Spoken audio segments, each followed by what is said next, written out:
Welcome to Teachers Transition Podcast, a show dedicated to supporting teachers transition in, through, and out of education. Grab your seat and let's talk about how to make your next transition a successful one.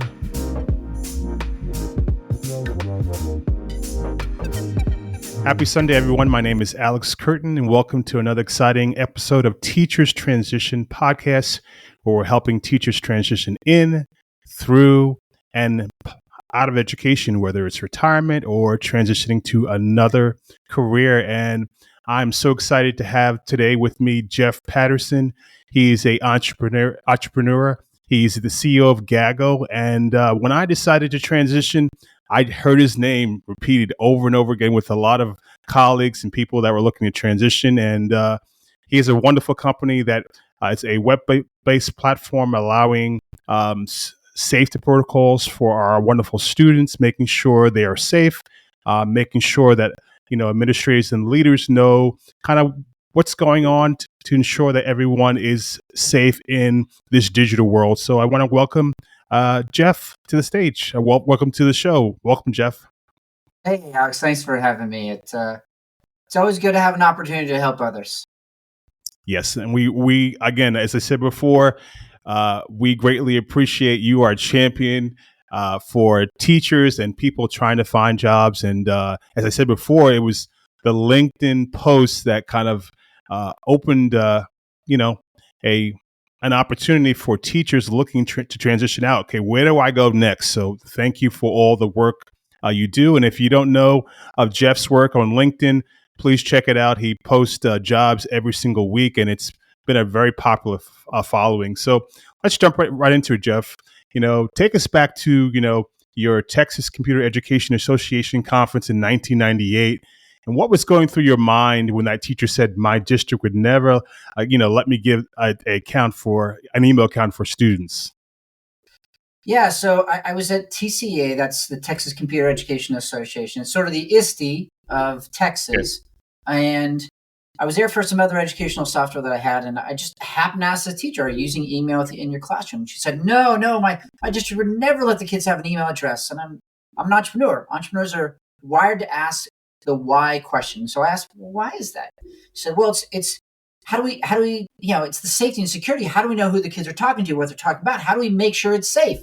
And being an entrepreneur and being young, I was like, oh, well, I'll solve that problem. And sure, this is back when Hotmail had just got on the scene. And of course, I was like sort of appalled, but like, wait, there's this great technology that gets kids writing and reading and collaborating with people around the world.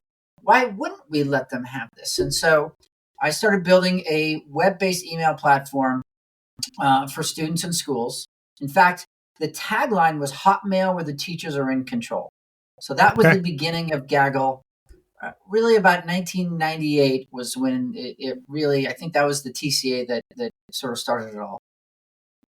And it's hard to believe that, that seems just like yesterday for some of us, like, how is that possible? To today, teaching where every student has an email and it's kind of second nature, but I definitely, have seen the trend over the last 25 or 27 years now with how technology has boomed and every student has a Chromebook, and, whether it's Google Classroom, whether it's the email address, definitely staying in touch with students and keeping them connected is so important. So, when you first started this, what were some of the, the hurdles, because the school districts, of course, there are always hurdles or things they are worried about or concerned, as they should, dealing with our precious children. What are some of the hurdles, to get buy-in from school districts?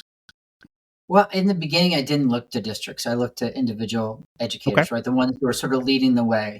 And the very first version of Gaggle, it was free for students and teachers to use.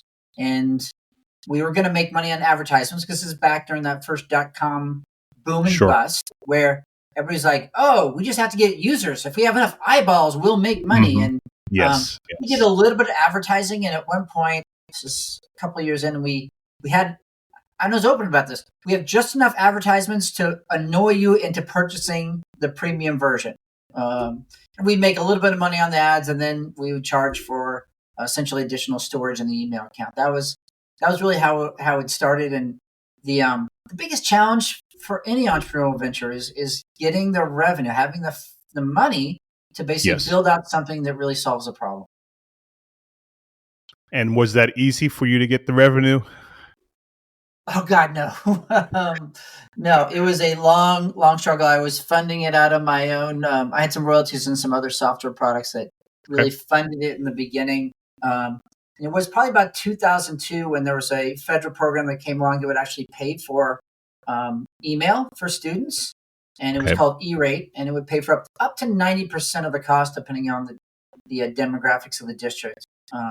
Even once that came along, it was still, look, it's always a struggle, right? Yes. That's Yes. always the biggest struggle is building something that has enough value that someone's willing to pay money for it. Absolutely. Absolutely. Well, Gaggle combines AI and human expertise to identify risks like self-harm, cyberbullying, and substance abuse.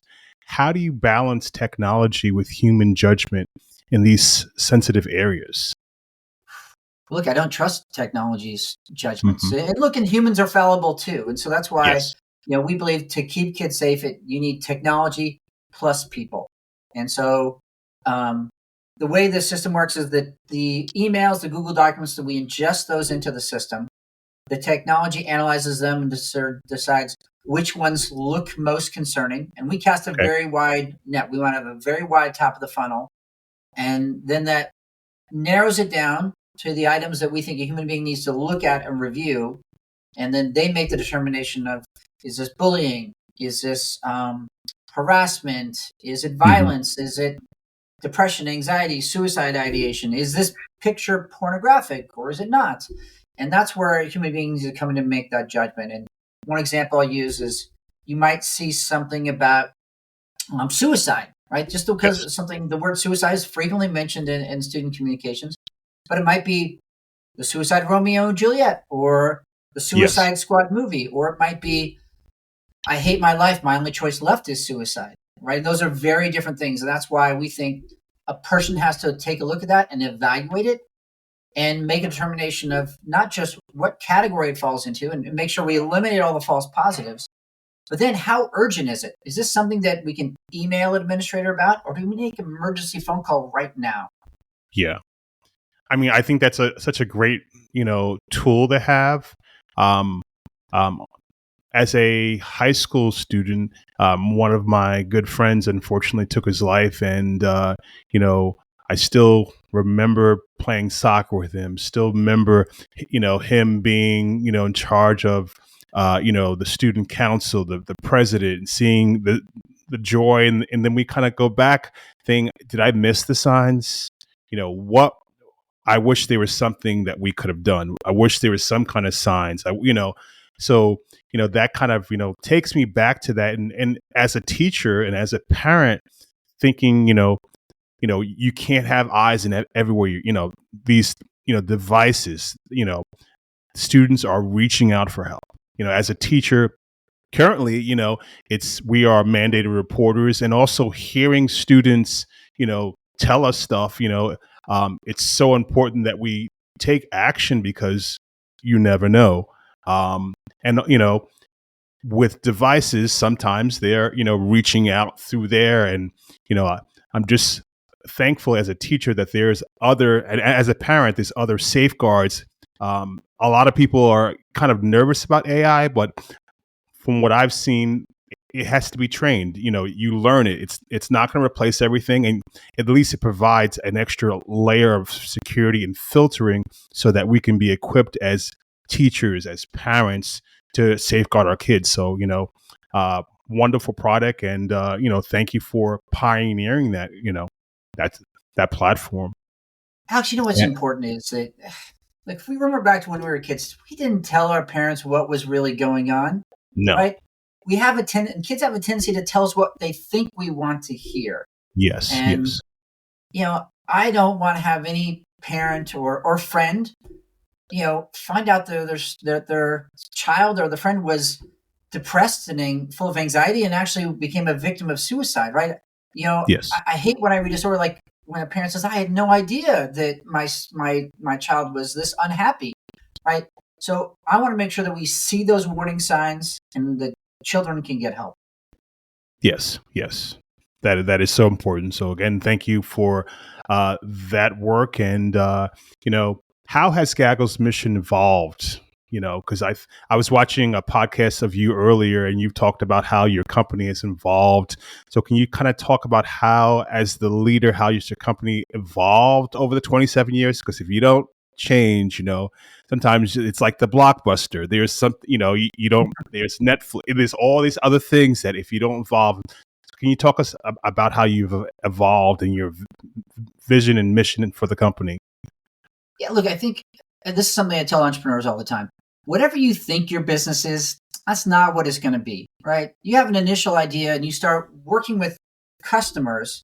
They will tell you what they need, right? And it's what they need that becomes important, not what your vision is, right? Because you're going to hear opportunities of how to grow and how to change and how to solve their problems. You have to solve a problem. So again, when we started, the problem was we're not letting kids have email accounts, right? Yes. Let's build a communication platform the school districts can feel safe with so kids can use this technology.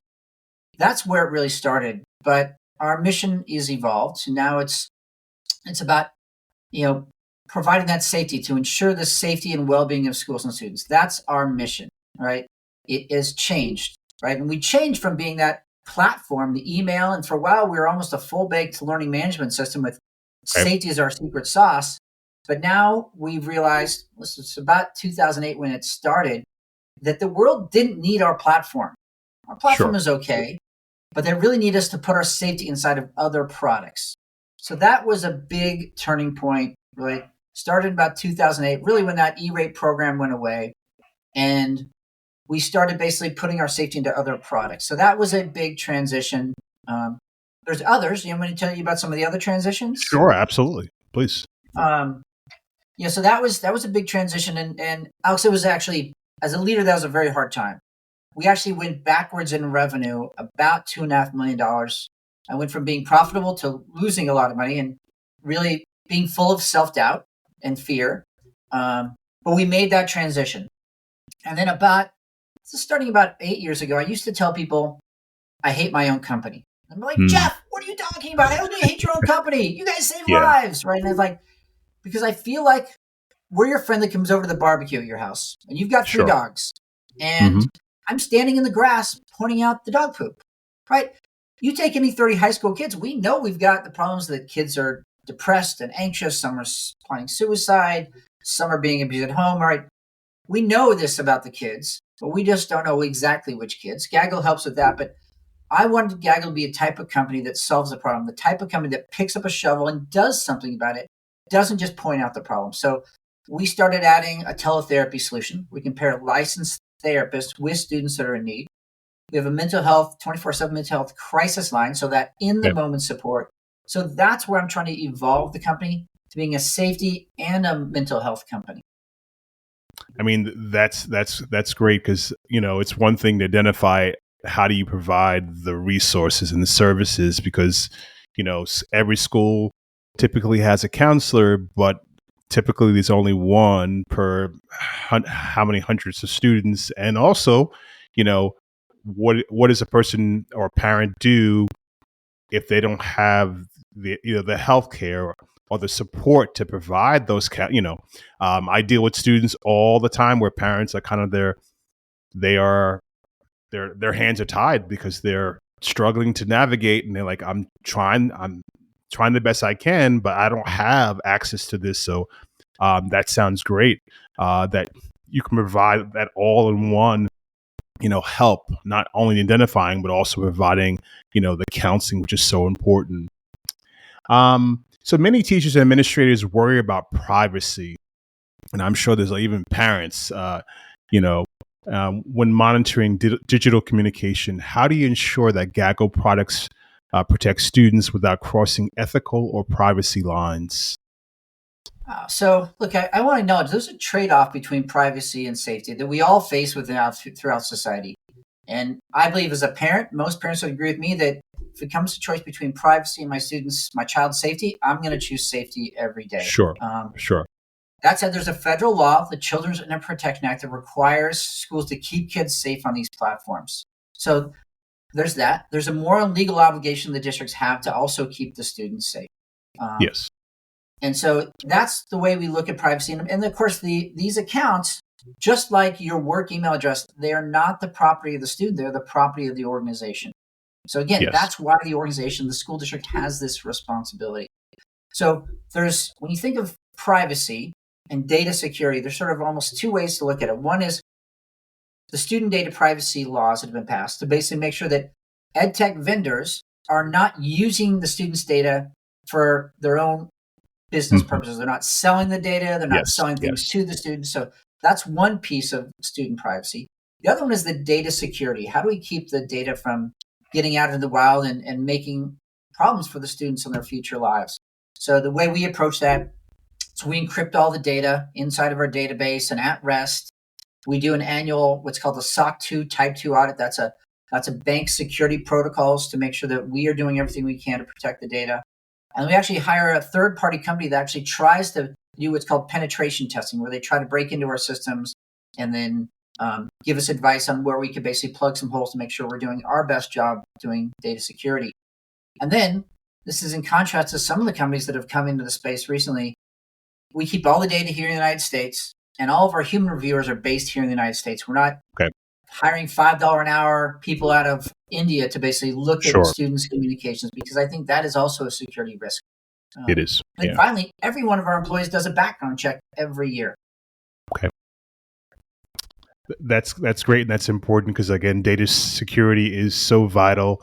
We hear about sometimes school districts being under attack and being compromised with data. So definitely it's important that our viewers know that all the protocols and all the things you mentioned are very important, and they kind of help protect that. I was at a conference earlier with some CTOs talking about data security and, how they navigate and with such a sensitive, topic. Now, Minnie, can you share a success story? Because,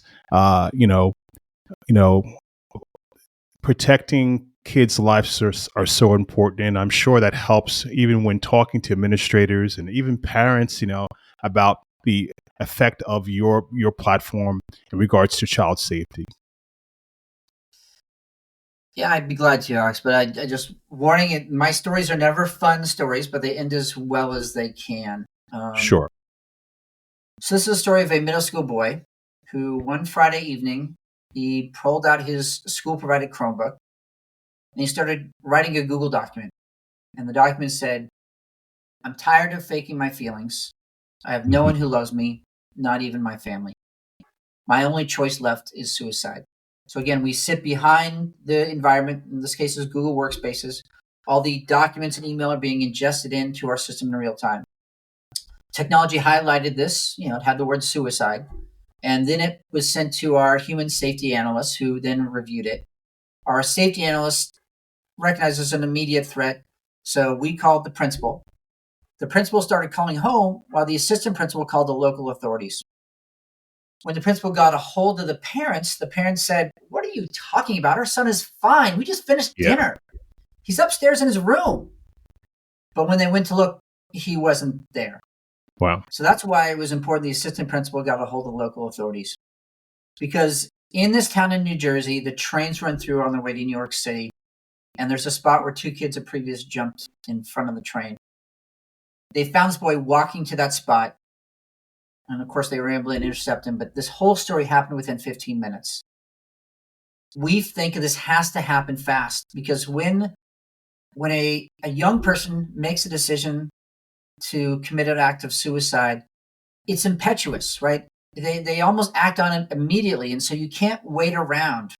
And we want to make sure we don't want to be late to any of these situations. So that's one of the story. Last school year, we made about 26,000 emergency calls like that one. Wow. About 1,100 of them were so serious we call it a live save. So it's where there's clear means and opportunity, and the motive was there. It was clear they were going to harm themselves or someone else. Probably send another 440,000 email alerts about maybe past suicide ideation or even cutting or bullying. Those things don't warrant an emergency phone call, Sure. but they're still early indicators of a student in crisis. Wow, that's incredible. As far as, do you have staff that work 24 hours a day? How does that work on the weekend? Because of course we know that, things don't happen necessarily 9 to 5 always. Yeah. So, yeah. Yeah, Alex, we have people working right now. People working Christmas Eve. It's a 24/7 operation, and that presents challenges, right? Because we need to, again, as I said, we want to do this fast. Our average time from when a student starts writing in a suicide note to when we make the call is about 11 or 12 minutes. Wow. But yet, the content that flows in and out goes up and down dramatically throughout a day. Wow. And can you talk about, any trends you've seen since COVID? Because, definitely teachers felt, the challenge with students, not being engaged and being home. And, as a teacher today, the social emotional, challenges have really ramped up with students. So, any trends you've seen as a result of COVID and, all that? So every year we release our student safety report based on the prior school year. So we just released this student safety report for this last year. There are two trends that I'll highlight, and of course both are disturbing. One is we saw an increase in the number of threats of violence. I think that went up by about 40%. More frightening, though, is the number of alerts for elementary age students related to suicide and self-harm has gone up dramatically. I'm aware of suicide as young as 7 years old, right? Wow. Kids 8 and 9 writing suicide notes. And most law enforcement agencies don't call that suicide when the student is that young. They call it an accidental death because the child doesn't understand what they're doing. They don't understand the consequences. Wow. Accidental death. Wow. That's startling. And, would you say, is there certain times of the year you typically see an uptick? Is it during holiday? Like, what is your data show concerning peak times? So, there's a couple that stand out for me. One is Christmas Day. Most of us are happy on Christmas Day. Sure. But not everyone has a great home life. And while the number of alerts are lower on Christmas Day, the severity of the ones is much higher. So that's one of the days to really keep an eye out for. We also see it in the spring, right? Graduating seniors who didn't get into the college of their choice. They think their whole life is dependent upon this one acceptance, right? So that goes up. Also, we see it with, that maybe you didn't get invited to the prom by the boy that you wanted. Sure. Right? Or the girl rejected you. Then some of the kids, again, this goes back to if you don't have a great home life, it's, as summer approaches, it's like, I'm going to be at home for 3 months in this terrible situation. And that's another reason why I think in the spring we see some of the worst. Wow. Now, we kind of focused on students, teachers. Is there any filtering, navigating teachers? Last week, I had a substance abuse counselor that worked in a school for many years, and he was talking about today he's counseling more and more students and teachers. So, does your system or filters, apply to staff as well, or is it just students? It's most districts, it's just students. There are some districts that choose to implement it for staff, and in that case, got to remember this one district in Ohio. They had a suicide of a teacher, and so that's why they started wanting to keep an eye out on their teachers and their teachers' mental health.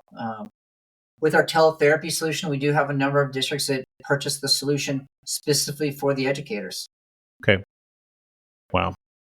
And do you think now is there going to be a trend for more districts to offer that? I know that a lot of districts provide 5 or 6 sessions as part of your benefit, but sometimes how do we track when a teacher is going through, because teachers, unfortunately, like myself, we kind of stay in our classroom. We're in a bubble, and that adds to loneliness and challenges with students. It builds up. So how do you see any kind of trends, or do you see a market or a push to eventually offer that, or for districts to kind of go on that trend to offer that services? Yeah, I think that's definitely it's needed, right? We talk about teacher retention and recruitment, and the mental health of the educators plays a part in keeping good educators in the classroom. So it is an important part of retention. I do know a number of educators, they don't want to use the EAP, the Employee Assistance Program, because it's associated with their employment. And so some of the districts that have purchased our therapy solution, it's for that reason, because the educators don't want to use the EAP, but they will use this service. Okay. Good to know. So, as I said in the beginning of the podcast, when I was transitioning out, it was your name that was, spread all around LinkedIn. And, this was 2022, which is not too long ago, when I decided to transition out of education. And what I discovered is it was hard to find resources or email or websites or any kind of ways to, okay, what's the best way to transition? Where do I start? And can you talk about how did your LinkedIn job post start? And I understand you're well up to 400 posts, and kind of talk about that journey for us. Yeah, well, look, first, I wish educators would stay in the classroom. We need great educators in the classroom. Sure. But I also want people to be happy, right? And you're not going to be a great educator if you're not happy as an educator. Yes. So when I started doing the post, right, it was really like a week and a half, 2 weeks into COVID. And there's palpable fear. People were being laid off from their jobs. People were they were like, am I going to die? I'm not going to have health insurance. How am I going to support my family? And it was just a crazy time. I knew my company had a couple open jobs. I knew a few other companies that did. So I thought, let me just post something positive. The world needs something positive. And so I posted about these open jobs, and then got a great response. And then I posted some more a couple weeks later. And, now I'm on post 425. I can't get off this train. Wow. It's a great way to help other people, right? Yes. I've got a little bit of selfish reasons why I do it too, Alex. It makes recruiting for my company easier, right? Sure. Maybe I'm a secret narcissist. I just love the attention. I don't know. But I'm having fun with it. And I really do appreciate when I meet somebody at a conference and they'll send me a message that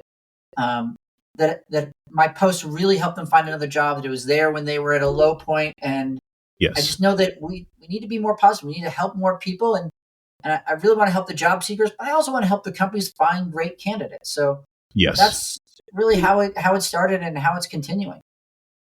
Well, again, I've said this before, and I'll say it again. Thank you, because, transitioning, scouring the web, trying to find something, looking at the opportunities, because I think there are teachers, and 25 years in education, I believe that, yes, we need great teachers, but also sometimes teachers could be stuck, or they can, feel that they have a second wind of something else, and they have more to give in addition, or they want to make a bigger impact. And for many teachers, making a bigger impact, it's often being a principal or superintendent or director, and there's only limited spots for those roles. And navigating through districts can be a challenge. So, it was, how do you encourage, or what advice would you give someone looking to transition into EdTech? Because often teachers are seen as only teachers, Yeah, look, I think a lot of teachers have, especially if they started right out of college, there's some self-doubt. What can I even do? They think and they can't. The easiest way to make the transition to the EdTech space is sales. And I know a lot Okay. of teachers are like, oh, I'm not going to do sales. I can't do sales. I'm like, look, if you sold algebra to a Mm-hmm. 12-year-old, I think Yes. you're doing sales, right? Yes. It's Yes. sales is about motivating and understanding people, right? And presenting and consulting them, helping them get to the goals that they have. That's what Yes. sales is all about. So I encourage teachers to think about sales, to believe in themselves. Sales is also, that's where it's easiest to make the transition. There's a lot more sales jobs out there. I've seen a lot of educators that have come in as sales and then decide, I really would rather do something else. And the other thing that most of them will do is what's called customer success. And Yes. that's where you're working with the schools and the districts to help make sure that they're successful in how they use the products. So those are the two roles that I would say are the easiest to get into that educators should be focused on. But Alex, I'm also going to tell you something that is probably not where you think I'm going to go. Okay. Probably not a great time to make the transition. Okay. A teaching job is generally a very stable job. Yes. Right? You've got great healthcare and great benefits. Right now in the EdTech landscape, we're seeing a lot of layoffs. Right? It's become a really difficult budget challenge at the school districts, which means the companies are starting to struggle too. So I would be careful about making the transition, knowing that you might have to switch companies every 2 or 3 years. Yeah. And that it's not the same as an education. And it can be fun and exciting and a challenge. Yeah. But, it's not, it doesn't have the same stability.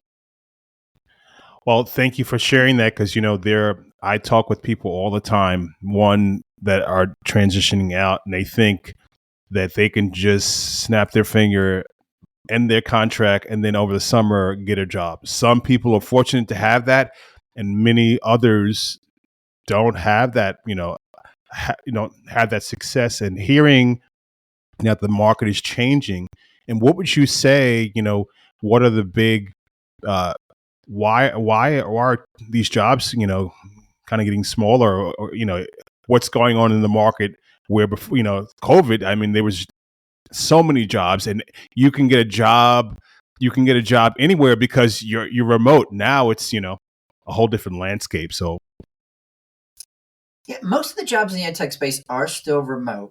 But the reason why I was so successful during COVID is there was all the ESSER money that was coming in the industry. There was a lot of investor money that saw that and got really excited, right? As I think the irrational exuberance, that was one of the Fed chairmen would have said.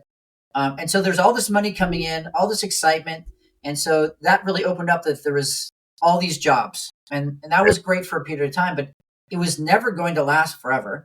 And so what we've been seeing starting about a year and a half ago is the end of the ESSER money that's gone, right? In many districts, we're seeing declining enrollment, so that's going to lower the funding. Yes. And then we're also seeing the effects of inflation that's sort of catching up. So all that are the budget headwinds that we're facing. It'll get good again in probably, I think, in about 2 to 3 years. I think the market will change. I'd be remiss if I didn't say the confusion coming out of the federal government has also created another shadow over the whole system. But, and I've been in this industry for close to 30 years now, and I've seen it ebb and flow and up and down. And I think it's choosing a slow and steady path is always the way to long-term success. Okay. So if that's the case, from a CEO and you're in EdTech and you definitely, interact with, other leaders of other industries, are there any other fields that you would recommend a teacher that's looking to transition to kind of look or consider if they are, set on transitioning, even in this difficult market? Yeah, and I don't want to say it can't be done, right? There's lots of jobs, right? And we're always looking for really good people. And here's how I'll define a good candidate is someone who's got high intelligence, both raw intelligence and social and emotional intelligence, right? That IQ and EQ is really important. Work ethic. If it's sales, actually success too. That sociability, the ability to sort of talk in front of lots of people, right? Those are the types of things that we're always looking for. And those are skills that other jobs have that need. There's certain technology skills that are worth developing depending on the role you're looking at.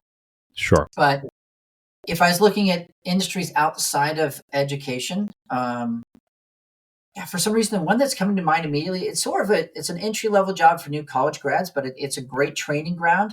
is Okay. Enterprise Rent-A-Car, Oh, right? really? Okay. So many successful people have worked at Enterprise in the past. So sort of one company that you could take a look at. But I think there's all sorts of industries. There's some that have corporate training roles, and the educator is a great, background for a corporate training role. Right? Really, just there's all sorts of things, and I think it's important for us. Well, look, educators tell kids all the time you need to have a growth mindset, right? Yes. Educators need a growth Yes. mindset, right? We sure I do. can do Yes. anything I want if I want to apply myself and learn. Yes. Yeah. That is so important. My first guest on my first episode transitioned out. We worked together 15 years in one building, and she had a life event where she had a child, and then it cost almost it wasn't even worth her working because the daycare and the challenge of not being there every day. And she ended up doing ed tech sales, and she loved it. She got to travel, and she was worried if she could sell, but she realized quickly, hey, I'm talking to teachers.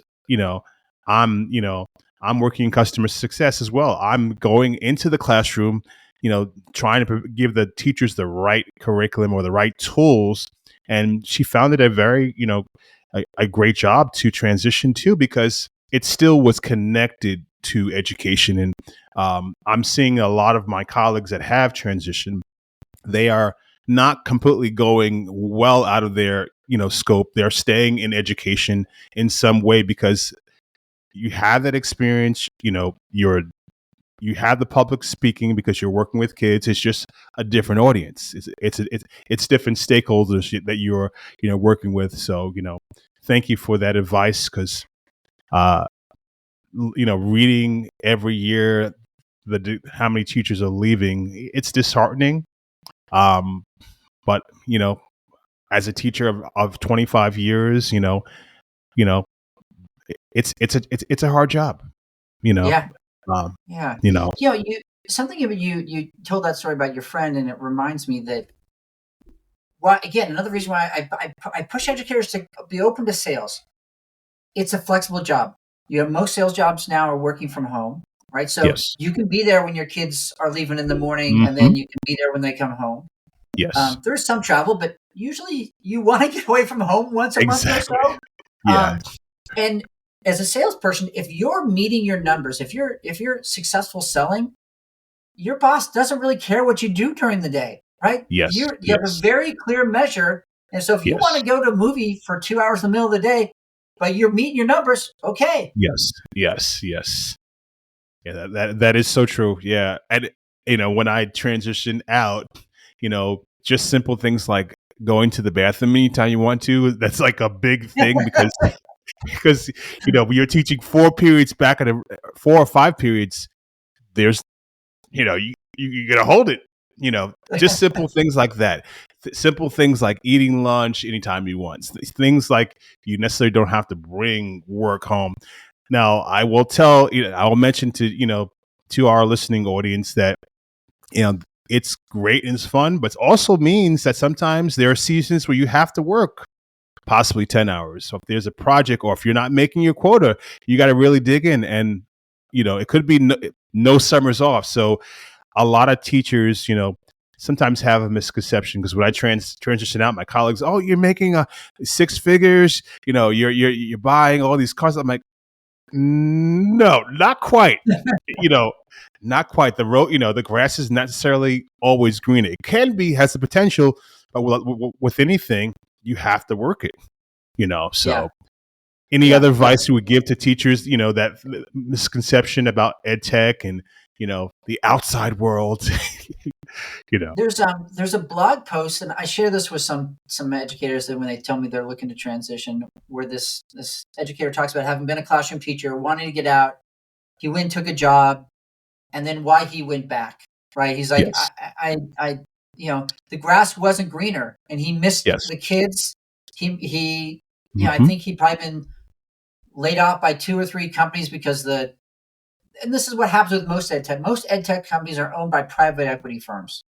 The private equity firms they transition their ownership every 5 years or so. And so Yes, there's a yes. constant ebb and flow of being bought out and merged, and that it's not actually, those are uncomfortable times, and so it's chaotic. And I think that's what's important to realize, is that there's good and bad with both. Yeah, absolutely, absolutely. Now, you talked about earning your MBA in the trenches. What's one business or life lesson that has guided you, your leadership over the years? So I love telling stories because I think they resonate Sure. for us stronger. And this was, I was born entrepreneur, and I was always starting businesses. Most of them were failures.